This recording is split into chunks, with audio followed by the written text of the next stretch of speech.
এই যে জাহান্নাম, সারা জীবন শুধু আমরা শুনি জাহান্নাম, সারা জীবন শুধু আমরা শুনি কবর।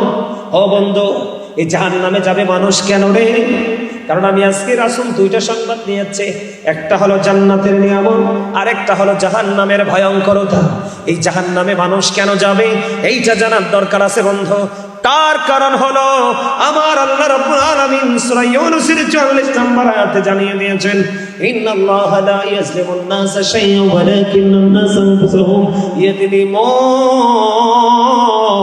আমার আল্লাহ বলেছেন, আল্লাহ বান্দার উপর জুলুম করে না, আল্লাহ বান্দার উপর অত্যাচার করে না, বান্দা নিজেই নিজের উপর অত্যাচার করে। আল্লাহ বলেছেন, আল্লাহু লা ইউহিব্বুজ জালিমিন, যারা অত্যাচারে জালেমদেরকে আল্লাহ পছন্দ করে না। ওয়া মা লিজ-জালিমিনা মিন আনসার, জালেমরা যখন বিপদে পড়বে আল্লাহ বলেছেন তাদের জন্য আল্লাহ কোনো সাহায্যকারী রাখে না। ও বন্ধু, তারা সেদিন সাহায্য চাইবে, কেউ তাদেরকে সাহায্য করবে না, তাদের ধ্বংস নিবার্য। কোরআন শরীফের 19 পারা সূরা শুআরা 88 নম্বর আয়াতে আল্লাহ বলেছেন, ইয়াউমা লা ইয়ানফাউ মালুন ওয়ালা বানুন, কিয়ামতের দিন আপনার ধন সম্পদ সন্তান সন্ততি কোনোটাই কোনো কাজে আসবে না।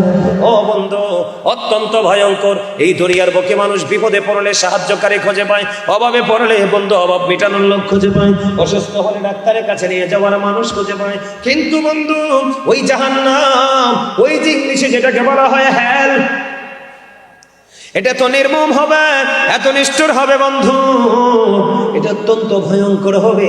আল্লাহ বলেছে, বান্দারে লা ইয়ামুতু, people will not die that day, সেদিন মানুষ মরতে পারবে না।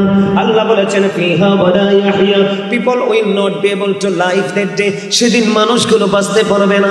আল্লাহ বলেছেন, ওমা হুম আনহা বিগাইবিন, people will not be able to escape that day, সেদিন মানুষগুলো বন্ধু ওখান থেকে পালাতেও পারবে না। আমি আপনাদের কিছু স্ট্রাকচারটা দাঁড় করিয়ে দেই, পরে আলোচনায় ঢুকবো। আমার ওয়াজগুলো ব্রেইনে সেট আপ দিবেন, এই জন্য আমি আপনাদেরকে বুঝাই দিলাম, দেহ কিন্তু আসল নয়, আসল হলো আপনার রূহ। কারণ আপনার দেহটা এখানে আছে, মনটা অন্য দিকে আছে। তাহলে আপনি এখানে বসে দেখে কোনো লাভ নাই, আপনি চলে যান আপনার বাড়িতে। কথা বলেন না কেন? কারণ এটা কিন্তু হাসি তামাশার জায়গা না, এটা গুরুত্বপূর্ণ একটা কাজ বন্ধু। বিয়ের জন্য কত সময় কাটাই, বন্ধু বান্ধবের সাথে কত সময় কাটাই, আজকে যদি এইটুকু সময় কাটাতে না পারি আমরা ব্যর্থ ছাড়া আর কিছুই বলবো না। ঠিক কিনা বলেন? আপনি নিজের উপর নিজে অন্যায় করেছেন। আল্লাহ বলেছেন, যারা জালেম তাদেরকে পছন্দ করে না, বিপদে পড়লে তাদের জন্য কোনো সাহায্যকারীও রাখে না, তাই আর তারা ওখান থেকে বাঁচতে পারবে না, ওখান থেকে তারা মরতে পারবে না, ওখান থেকে তারা আবার পালাতেও পারবে না। জোরে জোরে কন্যা নাউজুবিল্লাহ। আমার আরো বড় ভয়ঙ্কর, ওই দিন আপনি কাউকে দোষ দিতে পারবেন না। ঠিক কিনা বলেন? যে আমি তো জানি না, আমি তো বুঝি না, এটা কেন হলো? এই জন্য আমার আল্লাহ বলেছেন, ওয়া ইযাল কুবুরু বুসিরাত আলিমাত নাফসুম মা কদ্দামাত ওয়া আখরাত। আল্লাহ রাব্বুল আলামিন জানিয়ে দিয়েছেন বন্ধু, কবরটা যেদিন ওপেনিং করা হবে, উন্মুক্ত করা হবে, সবার চোখের সামনে থাকবে।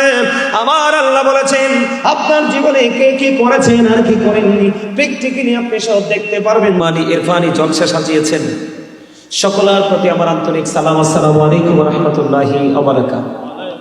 সম্মানিত উপস্থিতি, রাত্রটা এত বেশি হয়েছে, সময়টা এত বেশি মাইনাস হয়েছে যে এই সময় অতিরিক্ত কথা না বলাটাই বেটার। ঠিক কিনা বলেন? আরো জোরে। আপনারা মনে বসে থাকতে থাকতে বিরক্ত হয়ে গেছেন না? বিরক্ত হয়েছেন না? তো বিরক্ত যদি না হন, সবাই এই কথা বলা যাবে না, সবাই পিছনটা ছেড়ে সামনে চলে আসেন। কারণ আপনারা যে দূরে এলোমেলো ভাবে বসে আছেন, দুরূদ পড়েন, জিকির করেন, কিন্তু আওয়াজটা মধুর হয় না। সবাই চলে আসেন, পিছনটা খালি করে থাক, সবাই চলে আসেন, সামনে চলে আসেন। আপনারা সবাই পিছন থেকে আসেন। আরে ভাই, আমার কথা বুঝেন আপনারা? সবাই আমার সামনে চলে আসেন একদম। হ্যাঁ, ঠিক আছে। আরো কাছে চেয়ার নিয়ে, হাতে নিয়ে সবাই চলে আসেন একদম সামনে,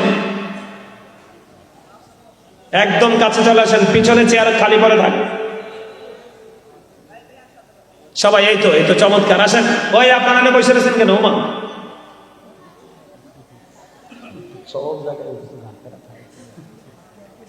সবাই সবাই এবার সুন্দর হয়েছে না রে?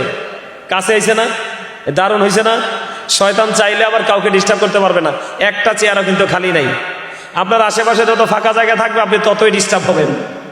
কথা কি বুঝতে পারছেন? কি কন্যা আবার সুন্দর হয়েছে না? আবার সুন্দর হয়েছে না? সম্মানিত উপস্থিতি, আপনারা কি কথা বলবেন না দয়া করে? কেউ কথা বলা যাবে না। সম্মানিত উপস্থিতি, এক একটা ফুলের এক একটা গ্রাম, তাই না? এক একটা ফুলের এক একটা সুন্দর, তাই তো? আমরা আজকে এমন একটা বাগান সাজিয়েছি, যেই বাগানে আসলে, আমি একদিন ওয়াজ করছিলাম, আপনার বাড়ির আঙ্গিনা থেকে যদি আপনি বা ঘাস আমরা চিনি না, বিশেষ করে বর্ষাকালে দেখবেন হয় অনেক চমৎকার দেখতে। এটা যতই সুন্দর হোক, সংবর্ধনা কিন্তু এটা দিয়ে চলবে না। আপনার গাছ থেকে যদি গোলাপ ছিঁড়ে ডাটের মধ্যে দুবাটা পেঁচাইয়া ফুলের টপের মধ্যে বসাইয়া যদি আমরা কাউকে সংবর্ধনা দিই, নিচে টপ উপরে ফুল, এই মাঝখানে দুবা কিন্তু কি হয়ে গেল? সম্মানী হয়ে গেল, তাই না? ঠিক আজকের পরিবেশটা হয়েছে এরকম। সাধারণ মানুষ আপনারা যারা এখানে এসেছেন, অনেক রাত্র 1টা বেজে গেছে, রাত্র কি হয়ে গেছে? 1টা বেজে গেছে, আপনারা এখানে বসে আছেন শুধু আলেম ওলামা আমাদের পীর সাহেব কেবলার মহাব্বতে, তাই তো? সম্মানিত উপস্থিতি, পৃথিবীর সব মুছে যায় কিন্তু মহাব্বত কোনোদিন